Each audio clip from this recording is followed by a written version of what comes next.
I just filmed so much stuff without recording. Whoopsie.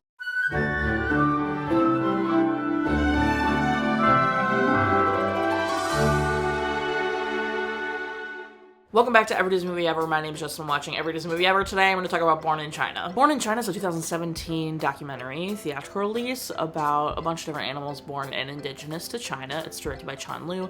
A lot of different cinematographers: Irmin, Kerck, Justin Maguire, Shane Moore, Rolf, Steinmann, Paul Stewart.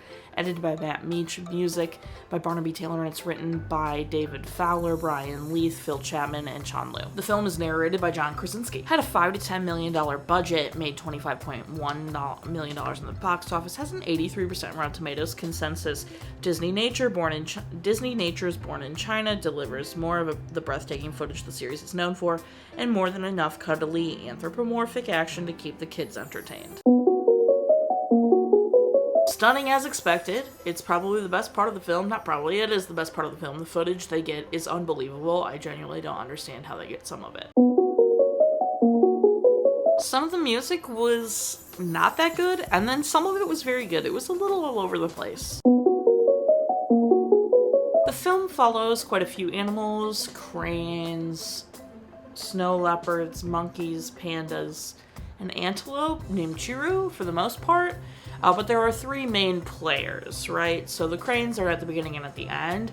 Then we follow a snow leopard named Dawa. We follow a monkey named Tao Tao. And we follow a panda named Yaya. And then the antelope just there was no one significant antelope that we followed. Dawa is a mother snow leopard who goes from being like a really strong, this is my territory, intimidating lady, to being, overtaken and struggling to find food for her cubs, to dying. So that was super good. Tao Tao is a male 2-ish-year-old monkey and his family, and is a little apparently jealous that his baby sister's getting all the attention. So he goes and joins a band of misfit monkeys, and then kind of regrets leaving his family and ends up back in his family. That was a little bit more heartwarming, I suppose. And then we follow Yaya, the panda, and her daughter Mai Mai. And that's really sweet. That's like, she's just raising her little panda cub until Mai Mai can climb a tree on her own. Because if Mai Mai can climb a tree on her own, she no longer needs mom. So it's kind of touching and all that kind of stuff.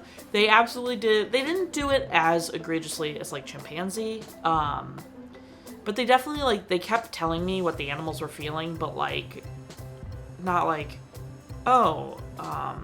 because this is instinctual, their adrenaline kicks in and they feel like this is when they're scared.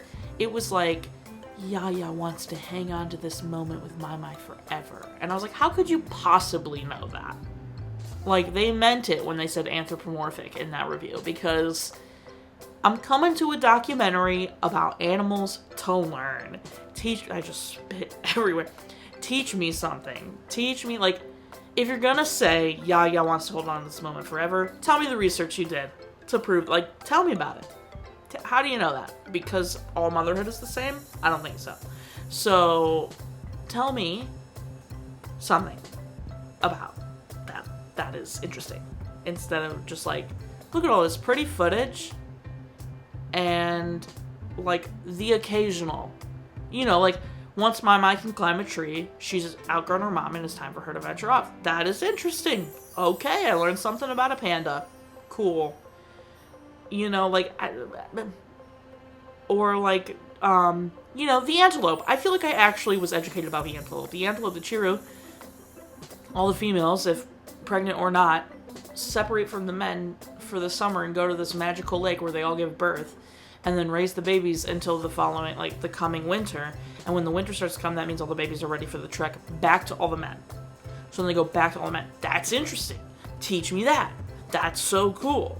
The snow leopard, it really, again, Dawa, it was just kind of circumstantial. It was I didn't really learn anything about the snow leopard other than she was really tough and then she died. So I didn't really learn anything about how snow leopards mate or Like, it showed her hunting multiple times. How does she hunt? Tell me about it. Like, I don't know. And then Tao Tao, that was like a lot of just like jealousy and like being weird. I don't know. So I just feel like I'm starting to get the vibe that Disney nature documentaries are like supposed to be for kids, but also like I've got a baby cousin. His name is Noah. You might have seen him. He loves normal like documentaries. Sarah used to put Planet Earth on for him. He would sit there and absorb every ounce of information they would teach about the ocean, about whatever, and then he'd come and spew it at you. And he'd be like, this is amazing, I love this. So I think children can be interested in normal, a lot of information, documentary stuff. So this being very, like, these all being very kind of... Also, if they're going to claim that these documentaries are a little bit more, like, kid-focused, Wings of Life being horny as hell makes no sense. So, I think that's some garbage. I think this is just, like, the vibe, I guess. And I'm starting to think, like, the best Disney nature doc so far has been African Cats. African Cats, like... I don't know what they did in that one to make me feel emotionally attached to that one lioness that died, but here I am. So I just feel like they didn't like place a ton of emotions and like talk for the animals like they do. This one he didn't really talk for the animals, which was good, but I just am learning I don't really vibe with this kind of documentary narration. I feel like I need to go watch like Blue Planet to cleanse my palate. My favorite part is not really the footage of the animals. There's some stuff I haven't, like, how are the animals letting them get that close? Or, like, how are they getting into a den to get that shot? I'm more, like, I want a documentary about how they got the documentary footage. And then my least favorite part is definitely the narration, being speculative about how they're feeling. I don't mind being like, you know, this is a panda's worst fear, or this is a panda's, like... you know, what they're made for, like, okay. Or, like, I learned they eat at least 40 pounds of bamboo a day. I already knew they eat a lot of bamboo a day. Alright, that's, like, the most basic freaking thing you can learn about a panda. But, you know, I wish they'd dive a bit more into it. I don't know what to tell you. Like, it's just, ugh. I hate when they present it like, Yaya, like, saying stuff like, Yaya wants to hang on to this moment with her daughter forever. They're not human. Not that I'm saying they aren't, like, sentient and beautiful, highly emotionally intelligent creatures. Maybe they are. But tell me if they are. Tell me how you know that. You know what I mean? Anyway, recommend? No. Watch again? Preferably not, because that was subpar at best. Yeah, that's all I have. That's it. My final rating is going to be 6, which is very generous, mind you. I think it's that high, mostly because... like, technically speaking, it was good. Like, the cinematography is great. The editing wasn't bad. The music was fine. So, it's just, like, meh, you know? So, 6 pandas out of 10 are total movie counters.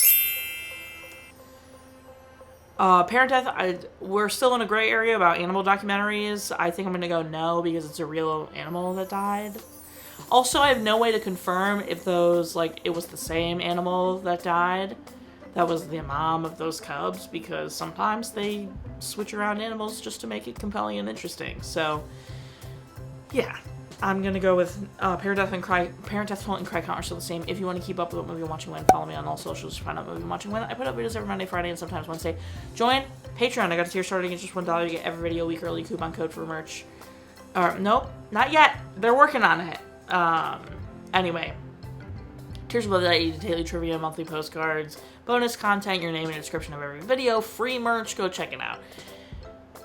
Buy merch. Merch is great, merch is grand. It's not this anymore, though. So, it's a mini castle without the arch now. This is old, but that's okay. Until next time, comment, like, subscribe, I'm not in charge of your life. You are, so do you, and don't be... There's no really evil person in it, like evil creature, because they're all animals trying to survive, so don't be a turd about it. That's it.